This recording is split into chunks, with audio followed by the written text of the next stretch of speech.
There. Nina was a bit big on that. Arne, what was your thoughts on the touchline when that second goal went in? A relief, although I said immediately to my colleagues, might be a handball. So I wasn't surprised that it took a while before he said it is a goal. So I haven't seen it back, but I assume it wasn't. But I was doubting that a little bit. So happy, but more when the referee pointed towards the kickoff that it was 2-0. I mean, what did you make of the response of your team overall to the last couple of games? In terms of results, is of course very good, but there were also a few things similar than other games of ours and a few things that were different. So the things that were similar were that, again, we couldn't score our first chances. The good thing was that today, for the first time in many games, the first chance of the opponent didn't go in as well. The best thing was that it was their only chance, and that was after 90 minutes. And it's happened so many times to us that the first chance the other team goes in, and then you get a completely different game, as we saw so many times now. Not conceding a set piece. Actually, maybe scoring from one, but because it came from a long throw, it took a while. But yeah, these are things that are so important if you want to win a game of football. And yes, people would probably say you had more control, or you didn't concede as much. Yeah, but it's quite a difference if you go 1-0 down after 5 minutes and you have to chase the game. Or you're 0-0, you're controlling the game, and after 1-0 you can control it even more. Even at 0-0 today, the supporters were singing your name, yeah. And they were throughout the game. I mean, how much does that mean to you to have that unwavering support from them, even in spite of the last few weeks? Yeah, a lot. It says a lot about the club and about the fans. That they were not only supportive for me, but for our whole team. I think if you have such a run of form we are having, and you have an away game, and the away end is so full and supports the team from start to finish, including me indeed.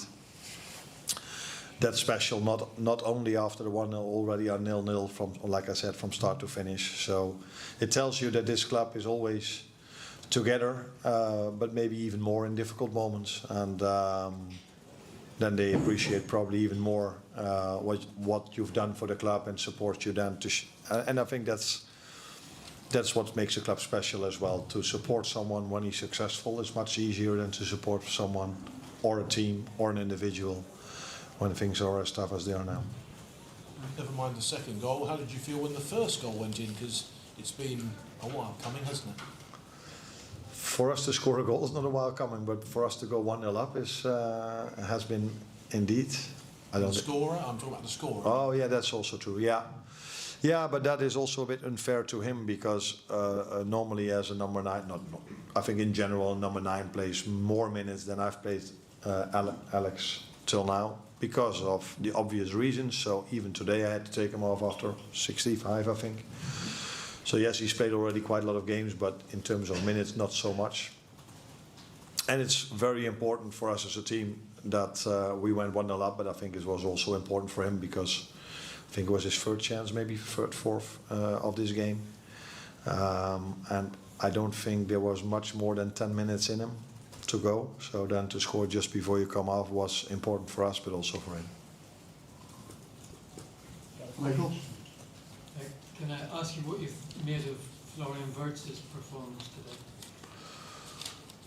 Good, as the team played a very good game. So recently I've been asked a lot about individuals when they've played maybe not a game of their usual standards, and I've pointed out to the team every single time. So now after a positive, very positive performance from Florian, I can acknowledge that, but I also want to emphasize on the team performance that was much better than some of them. Did you ask him to do anything? What did you ask him to do today?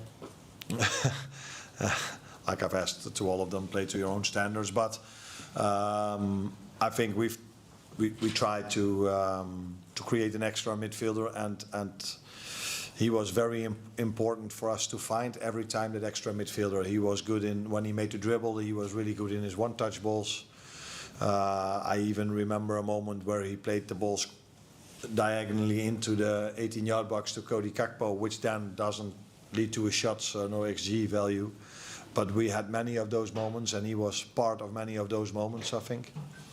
So good game. Performance staff was constantly telling me he needs to go out, because he's been out for 1.5, 2 weeks, and he only trained once.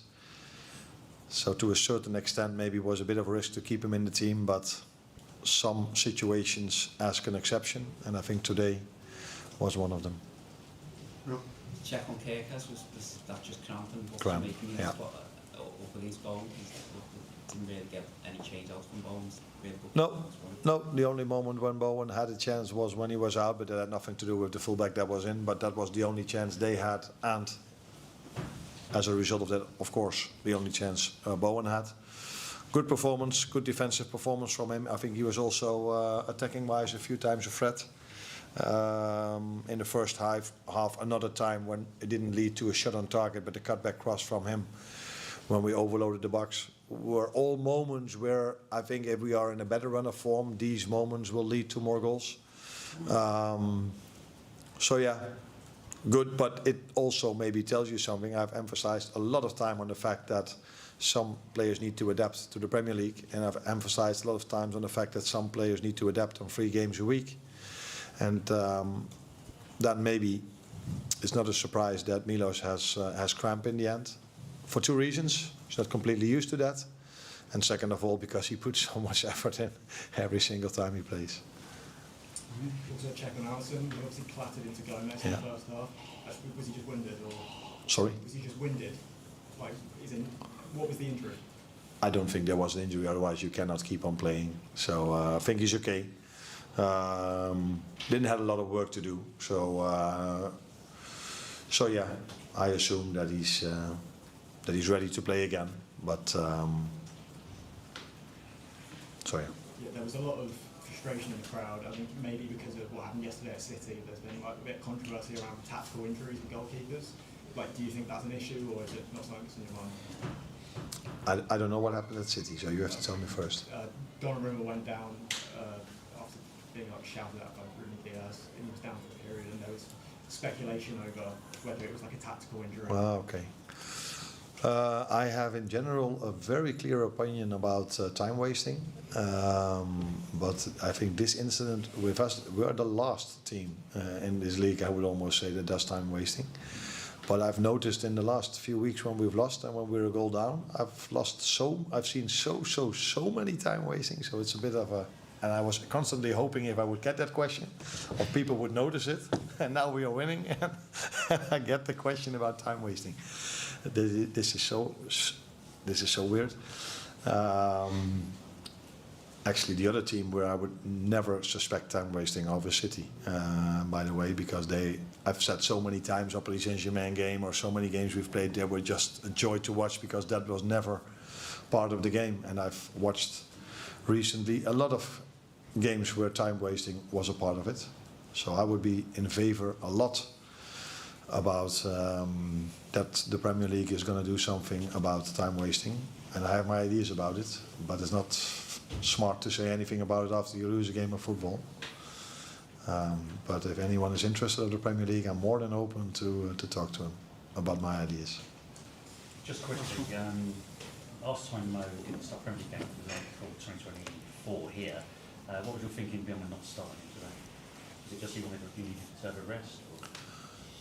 No, I got this question, of course, already a lot, and it's every time when we play a game, when I don't play Florian Wirtz, when I don't play Alexander Isak, when I don't play Koitike, when I don't play Mo Salah, it's about that, which is normal because they're all outstanding players, and Mo has had an unbelievable career at this club and will have a very good future at this club. Because he's such a special player. 4 games in 10 days with only 14 to 15 outfield players available for us. Then you have to decide once in a while to make a certain lineup, and you try to pick the best lineup for every single game. And today, with the way they set up, with a fullback that's constantly very high and a winger that's constantly inside, I thought that this could help the team. But like I said, he's been so important for this club and will be important for this club in the future.